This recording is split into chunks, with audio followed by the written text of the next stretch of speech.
Et je vais vous présenter. Alors, je m'appelle Emmanuel Ponis, je travaille à l'ISPRAS, qui est l'Institut supérieur national pour la protection et la recherche de l'environnement. Et je vous parle aujourd'hui des projets qui ont, un qui était terminé il n'y a pas longtemps et l'autre qui est en cours, qui concerne la restauration écologique de la lagune de Venise, notamment de l'habitat 1150, à travers de différentes actions. OK. Alors, seulement une petite introduction sur les projets LIFE et dans le contexte des directives européennes. Donc, le programme LIFE, comme vous connaissez, c'est le principal cadre de financement de l'Union européenne pour les politiques liées à l'environnement et aussi au changement climatique. Et ça peut être représenté en opportunité très utile pour mettre en œuvre des projets pilotes pour tester l'efficacité des mesures pour mesurer l'état écologique.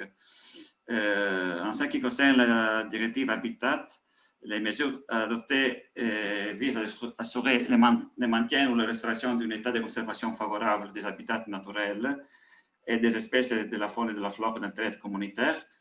Et en ce qui concerne la directive cadre de l'eau, les États membres protègent, améliorent et restaurent toutes les masses d'eau de surface afin d'atteindre un bon état des eaux de surface. Donc, ce qui concerne la lagune de Venise, c'est une des plus grosses lagunes de la Méditerranée, à peu près 55 000 hectares.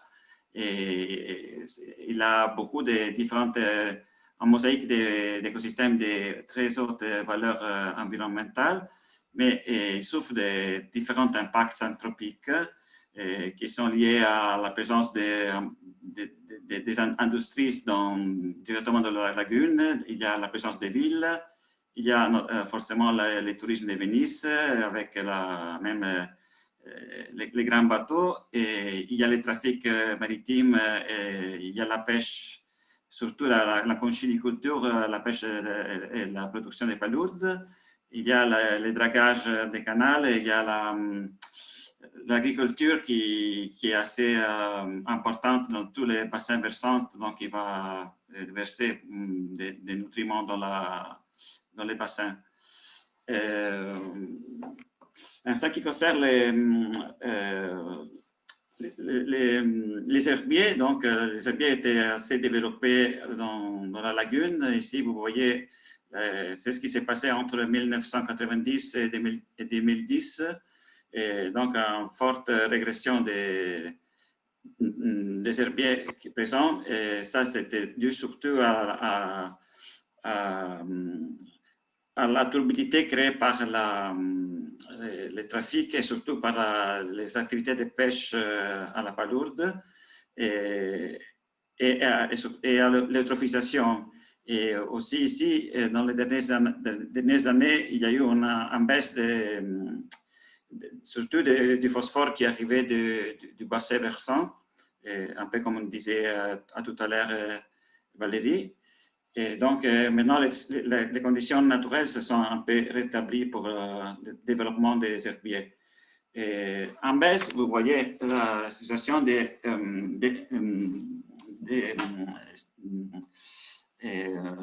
la partie de lait et surtout les structures morphologiques naturelles, les barénes. Je pense que c'est le lait en français, qui était très développé dans les siècles passés et on a perdu beaucoup de cette variabilité morphologique dans la lagune et on assistait surtout à un phénomène de marinisation. Donc, un peu de la lagune a des conditions de salinité assez élevées et on a perdu toute la partie écotone entre la partie de terre et la partie de mer. Donc, la variabilité c'est assez réduite maintenant.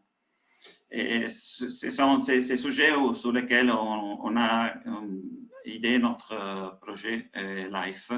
Donc, le projet LIFE se reste à concerner soit les herbiers et soit la partie de lait, mais surtout de la roselière qui était présente assez fortement dans le passé et seulement pour la partie des herbiers pour les projets LIFE. Les projets LIFE donc, ont été conduits pendant 2014 et 2018 avaient comme but la restauration de l'habitat 1150 à travers la transplantation des herbiers de phanérogames. Et ça a contribué à améliorer l'état écologique des masses d'eau dans la lagune selon les concepts de la directive cadre de l'eau. Le projet a été mené et coordonné par l'Université de Venice Ca' Foscari, par le professeur Dianos Friso. Il se prêtait entre les partenaires et entre les autres partenaires, il y avait Laguna Veneziana, qui est une association des chasseurs et pêcheurs locaux qui ont mené directement la partie de transplantation des herbiers. Ce sont les actions qui ont été menées et je vous parle seulement de la partie des transplantations. Donc, le projet a été mené dans la partie nord de la lagune, a concerné des masses d'eau qui étaient présentes et la transplantation a concerné 4 différentes espèces d'herbiers qui ont été transplantés selon les sites. On a choisi les différentes espèces selon la condition qu'on avait sur les sites. L'aire d'intervention, c'était à peu près de 37 km². Et donc, on a identifié 35 sites sur lesquels on a mené des transplantations avec une stratégie un peu particulière parce qu'on utilisait des tout petits mottes, donc des mottes de 15-20 cm de diamètre qui étaient placés dans chaque station avait des carrés de 10 mètres carrés. Et donc, les mottes étaient placées dans cette modalité comme ça, en façon que une fois qu'ils commençaient à produire des graines, ils commençaient aussi à inoculer, à pousser la croissance sur tout l'air. Pendant le projet, donc, ont été transplantées 400 petites mottes et plus de 50 000 rhizomes aussi. Donc, on avait en stratégie avec différents types de transplantations. Ici, quelques photos pour vous montrer comment on a fait cette transplantation. Donc, on a identifié des sites donateurs sur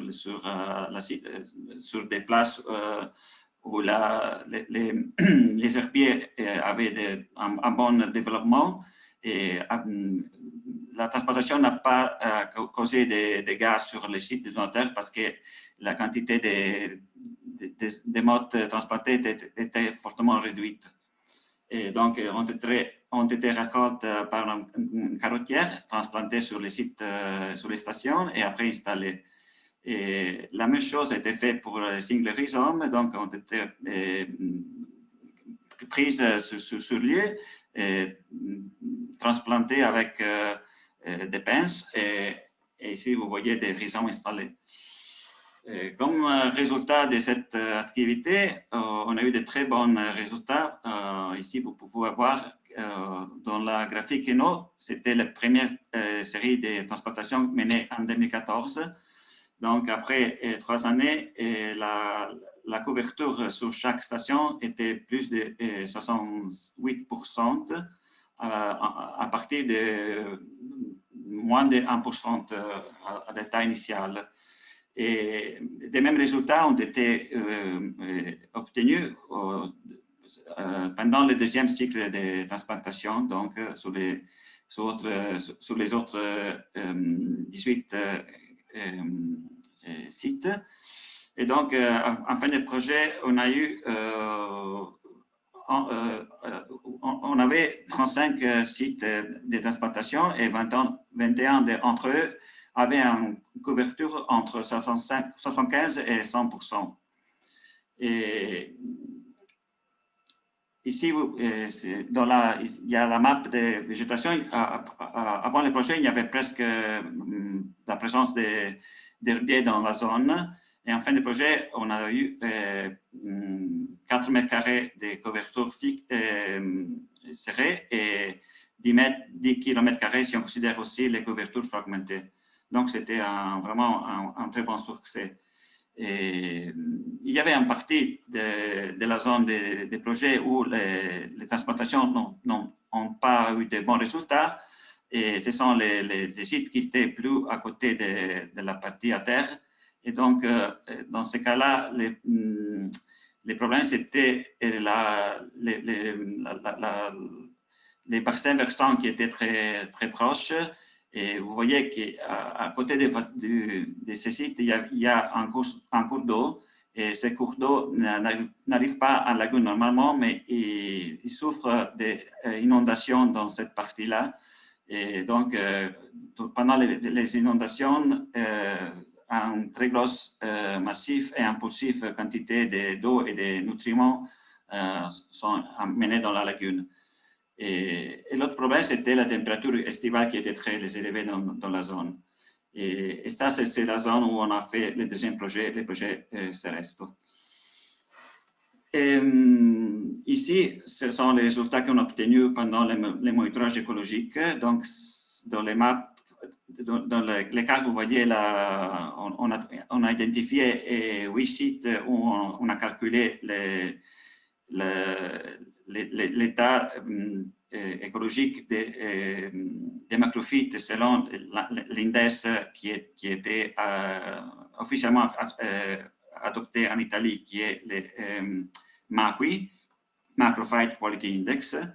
Et donc, entre le début du projet et la fin du projet, on a eu un très bon résultat parce qu'en termes de masse d'eau, on a eu une augmentation d'une classe de qualité, soit pour la masse d'eau PSC1, soit sur l'autre EC.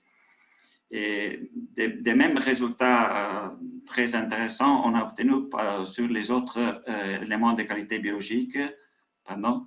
Donc, soit sur l'index sur les poissons et en mesure un peu mineure sur l'élément macrozobentos. Mais ça peut expliquer parce que le bentos a une réponse plus tardive au changement par rapport aux poissons et aux macrophytes. Et on a aussi cherché d'évaluer l'état de conservation de la structure de l'habitat dans les projets. On a expérimentalement utilisé une méthode qui consistait en croiser en matrice l'état trophique évalué à travers un index qui s'appelle TVQI et qui comprend différentes métriques entre eux l'oxygène, la chlorophylle A, l'azote, le phosphore et la couverture des macroalgues et des herbiers. Des macroalgues et des herbiers, oui. Et on a considéré même la couverture des herbiers sur l'autre côté. Et cette méthode a été appliquée sur les 35 stations et dans ce cas-là, on a obtenu une très forte augmentation des classes de qualité. On a eu, au début, il y avait 23% des sites qui avaient en conditions excellentes et en fin de projet, cette chiffre s'est augmenté jusqu'à 68%.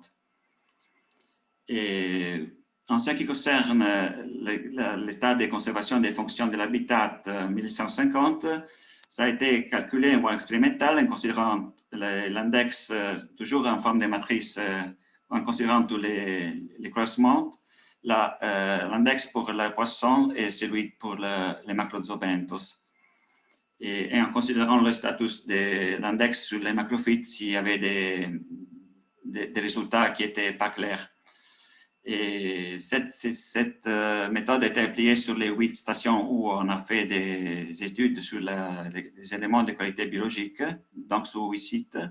Et aussi, dans ces cas-là, on a vu comme au début de l'expérimentation, 62% des stations étaient dans une classe défavorable. Et ce nombre a été réduit par moitié en fin de projet.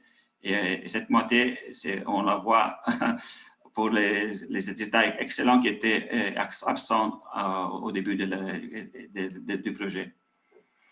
Le deuxième projet qui est en cours, donc qui est parti en 2017 et va terminer en 2022, donc concerne la restauration des habitats 1950 à travers l'émission d'eau douce dans la zone où je vais vous montrer tout à l'heure.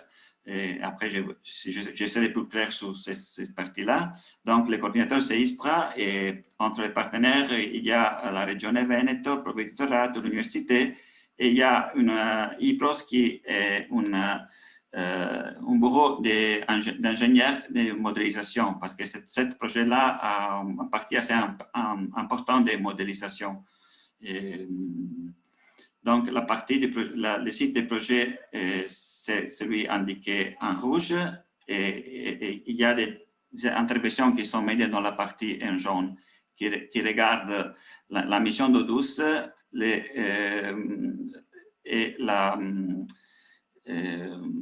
les transplantations soit des roselières, soit des herbiers.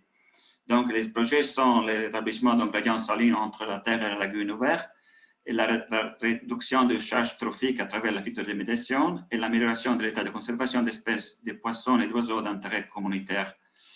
Donc, le site, c'est ici. Dans la partie droite, vous voyez le côté lagune, et dans la partie gauche, vous voyez les fleuves qui courent au long de la lagune. Et en partie de cette fleuve, il y a la zone de débordement où il y a eu l'inondation de l'eau pendant plusieurs fois chaque année. Et les projets ont différentes actions, et entre les actions concrètes, il y a les travaux hydrauliques, la reconstruction morphologique pour des barrières pour servir pour la transplantation des roselières, mais aussi pour réduire la perte d'eau douce qui était menée dans la lagune. Après, il y a la transplantation des roselières et des herbiers, et la création d'une zone de protection pour la chasse et la pêche dans la zone. Donc, l'eau douce est prise par la rivière Sile vers la lagune. Et au début, c'est avec un débit de 300 litres seconde au début, et jusqu'à 1000 litres par seconde quand toute la partie de morphologie serait terminée. Donc, ça, c'est la dérivation comme elle a été conçue, et cette partie a été déjà faite et terminée. Et les structures biodégradables se sont faites par des structures biodégradables. C'est à peu près 1,7 km de structures qui sont installées sur la lagune pour soutenir la croissance de la roselière. Et les résultats attendus sont de créer une zone de 5 hectares à salinité très basse, à 25 hectares à salinité moyenne 15, et 70 hectares à salinité 25. Salinité 15, c'est la salinité qu'on considère favorable pour les roselières. Jusqu'à 15, ils peuvent pousser. Et après, il y a la partie de transplantation des roselières et des herbiers, et la création de la zone de protection. Et les roselières, on a commencé au mois de juin les transplantations avec des retards causés par le Covid. Donc, ce sont 1000 mottes de 15 mètres, toujours des petits mottes de diamètre qui verront installés soit sur les bords des laits, et soit sur les structures biodégradables, et à l'altitude de moins 0,2 mètres sur le niveau de l'eau. Et c'est ce qui est attendu, c'est avoir en fin de projet 60 hectares de roselières et après 50 et fin des projets entre 30 et 50 hectares de roselières. Et sur l'herbier, on a 3 espèces qui sont considérées et ce seront entre le 3e, le 4e et si nécessaire le 5e année des projets seront transplantés 1560 mottes ou l'équivalent en rhizome de l'espèce Rubegirosa, Zostera noltei et Zostera marina. Et quelques informations sur la transplantation des roselières. Donc, ils se sont prises dans des zones de la lagune où il y a déjà de l'eau douce, mais sont toujours des roselières qui sont habituées à la salinité, à une certaine salinité, sont prises dans cette zone et transportées dans la site des projets. Et aussi, dans ce cas-là, on n'a pas calculé des grosses dégâts créés par l'éradication dans les sites donneurs parce que les quantités ne sont pas si élevées. Vous voyez dans les photos, les mottes sont tout petites. Et pour terminer la présentation, la chose que je voulais souligner, c'est l'engagement des stakeholders, en particulier des associations locales de chasse et pêche qui ont contribué soit à l'idéation des projets, soit à la participation active pour la réalisation des exploitations. Et ils ont contribué même à l'estimation des services écosystémiques. Ils ont compilé des dossiers. Et pour le refresh, ils ont même contribué pour identifier la zone de protection pour la chasse. Merci pour votre attention. Super, merci beaucoup Emmanuel. Vraiment.